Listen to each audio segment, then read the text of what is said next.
Yo, what's going on? It's your man's New Man on the mic with another episode of the Initiative Podcast where we get into everything celebrity news, world news, sociology, psychology, and WTF. We got one for you. Okay, ladies and gentlemen, shout out. All right, shout out to everybody who's been listening to the podcast up until now. My shout out goes to all of y'all, each and every one of y'all, the ones who are listening now, the ones who've been following me since episode 1, since the intro. Much shout out and much appreciation with me as y'all strive to go with me to episode 20. We are on episode 18. Every day, ladies and gentlemen, I'm proud of myself. I'm proud of y'all for giving me the opportunity to get inside y'all ear, give y'all my take on things, give y'all what the Initiative Podcast is all about. And as the podcast continues to grow, you know what I mean, there's going to be opportunities, financial opportunities, there's going to be networking opportunities. DC Initiative is growing. The merchandise is out. Go check out Mooman on the mic shop.fourthwall.com. You're going to find everything over there, and this is just the beginning. But this is all because of y'all, all because of y'all letting me know that you're listening, for the ones who are. And again, y'all letting me know you're listening, I'm going to keep coming with that heat. You know what I mean? I'm going to keep evolving. Let us get into our headline hero. It's the hero, the headline hero. Okay, our headline hero is Roddy Rich. Ladies and gentlemen, if y'all don't know who Roddy Rich is, that man has been coming out with music for some years now, okay? There's a couple Roddy Rich singles I do know, okay? It's not like I don't know who Roddy Rich is. Roddy Rich is one of the originations of the kind of flavor that rap has to this day. You see what I'm saying? The edge that it has, the flavor that it has. You know what I mean? Like, that's Roddy Rich. You see what I'm saying? Amongst others, though, in his school of rap artistry. You see what I'm saying? But he did something today in a very unique, grown, extremely mature, highly adult way. Okay? I mean, he handled it better than I ever could have handled this. And I know the kind of situation that he's dealing with, baby mama drama situation, but not just your typical baby mama drama situation. It's your super, redundant baby mama drama situation. And but when I say that he handled this in a very polished, pristine way, let me read this to you. This is his response to a situation with his daughter's mother. This will be my first, last, and only time discussing this matter. Yes, included son in the photo shoot of my daughter's first Easter and first time in LA. No, my son did not want to take pictures due to overstimulation. Yes, my son is autistic. No, I do not love my son any less. Yes, I've been ridiculed, slandered throughout social media. No, I do not feel I am obligated to explain myself to complete strangers. Yes, I threw my son a birthday party yesterday with my entire family present. No, I did not share the moment online because it was also the second time my kids were in the same setting. Yes, I provide for both of my kids. No, I do not give a what you believe. No, I do not complain about my responsibilities. Yes, I am tired of this situation. Happy Easter. Mind you, on Easter. Okay, ladies and gentlemen, mind you, on Easter, that was amazing to me. You see what I'm saying? And it lets me know, and it should let everybody know, that everyone is going through something despite what they're not saying and despite what they are saying. At the end of the day, everybody has lives before you met them. At the end of the day, everyone had a life before you heard them on the radio, before they blew up, before they started to make critical choices and take their destinies into their own hands and disregard fate and look death straight in the eye as they achieve their victories. We all had lives beforehand. You see what I'm saying? And Roddy Rich, his life with his daughter's mother is just as strenuous as probably anyone else's, if not more. It just really depends on the kind of people, the mother, the father, and the situation. You see what I'm saying? That's what it really depends on. Can't be compared.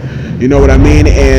But the way he handled this is an example that all of us black men should really hone in and reread the words, reread the tone, use your intuition to feel the emotion and the feelings where he was coming from in the midst of him writing his responses. You see what I'm saying? Because I know a lot of men, including myself, we're quick to jump to anger. We're quick to, drop into our toxic masculinity.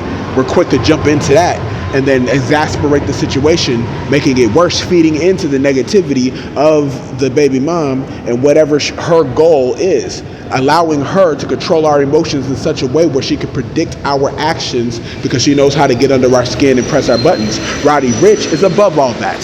You can tell by the post. And it's just amazing to me to just see, the polished example versus so many times that I've been in a situation where I've made terrible choices, so many times where I've been in a situation where I perpetuated violence, so many times where I've been in a situation where I could not handle it because I chose to handle it in an unpolished way. You see what I'm saying? And this is throughout my history, you know what I mean? And I can't speak for Roddy Rich or anyone else. I can only speak for myself. So when I see polished responses like this in the history of dealing with certain situations such as this, I have to give credit to where credit is due, and I have to give this man his flowers just to his character. You see what I'm saying? And that is an example for all of us to take, and that's why he is the headline hero. Shout out to Roddy Rich again one more time. We're gonna get into the next headlines. Okay, ladies and gentlemen, you know what it is. We're hunting. It's time to hunt. It is the headline hunting.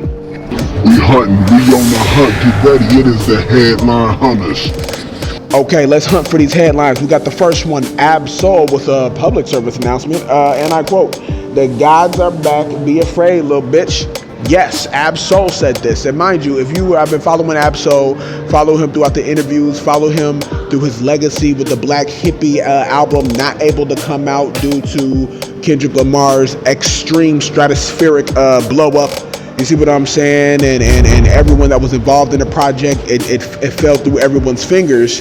And with his interview, with Charlamagne the God, you know what I'm saying, a while ago, he suggested that kind of frustration and the reason why he didn't make music the way he used to make it, you know what I'm saying, in relation with TDE and Kendrick Lamar. But now, with this public service announcement, I'm praying and hoping that he has some new flame, some new lyrics, some new water, you know what I'm saying, to water the masses, water the plants, water the flowers that are growing out here. You know what I mean? His lyricism is next to none. You see what I'm saying? In his field, in his lane. You know what I mean? And I've been an Ab-Soul fan for a while now, so I'm real curious to see like what kind of projects he has coming out.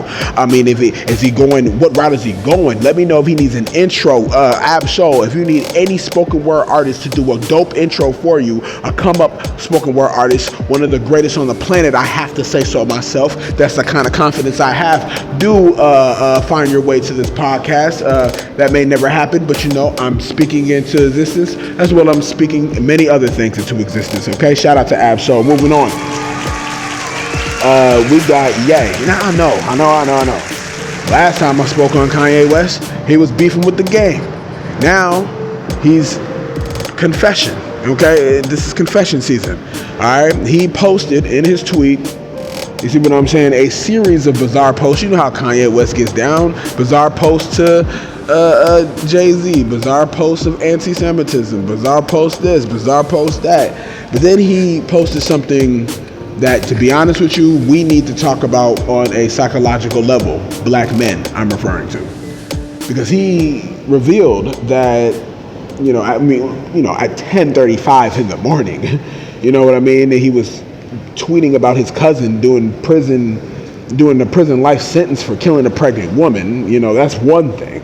Both of them were looking at dirty magazines, he tweeted. That's another thing, Ye practiced fellatio on him for years until he was 14. That right there was the red flag right there. That right there is no one's going to be forgetting and everyone's going to be talking about and thinking about. But I think it's hitting the psychological zeitgeist differently than what maybe some people would be expecting. Because it sounds like a bizarre rant, it sounds like this and it sounds like that. Even Boosie chimed in like he felt sorry for the dude. Shout out to Boosie. And for me, I see this as as I've always seen Ye from the very beginning. You have to understand, he was born a particular kind of way, in which I do feel most people know what that way is and was.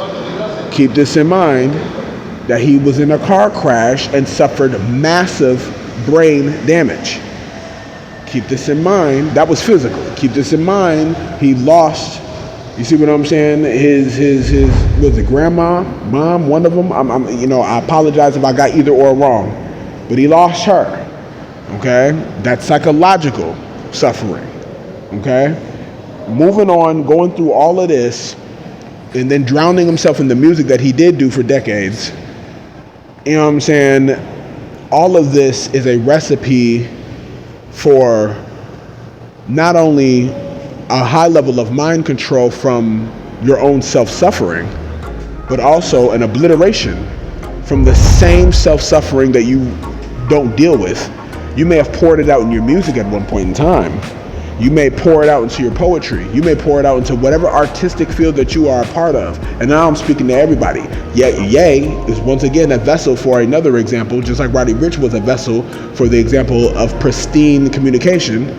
Outside of toxic masculinity, Ye is a vessel for an example of confession and judgment. The real question is, and I'm not talking about, whoever judges first, thou cast the first stone. I'm not talking about that. What I'm saying is, the people who are keeping silent, but it's happened to them. The level of grooming, the level of suffering. And of course, all the details aren't known. What I'm saying is, if he's confessing things to this degree, this is no longer a situation to where you can brush it off. You know that he needs psychological help. You know that the kind of psychological help he needs is not drugs, nor is it another insane asylum. Nah, this kind of psychological help requires a master psychonaut, a person so adept in traveling through the depths of the psychology of a human being that they can guide through the darkest depths, all right? And bring you back up from those depths healed. They're out here. We know that they're out here. And that's what Ye needs. With that said, we're gonna move on. Okay, ladies and gentlemen, let's get to the back of the house headline. Okay, real quick, the back of the house headline, the Pope is dead. Bow. That's the back of the house headline. Am I happy? No. Am I sad? No. Do I feel like there needs to be a revolution within the church, considering that there's a hotline for pedophilia? Yes. And with that said, I want to thank everyone for tuning in to the podcast, The Initiative, episode 18. Just 2 more away, ladies and gentlemen. 2 more away. And episode 20, that's going to be the big reveal. The big reveal on the flags. The big reveal on the next move for the podcast. The big reveal. Did I already say I had merch? I already said it. Thank y'all once again, and I'm going to see y'all on the next episode. I don't mean no disrespect, but no way. I can't listen to you, I do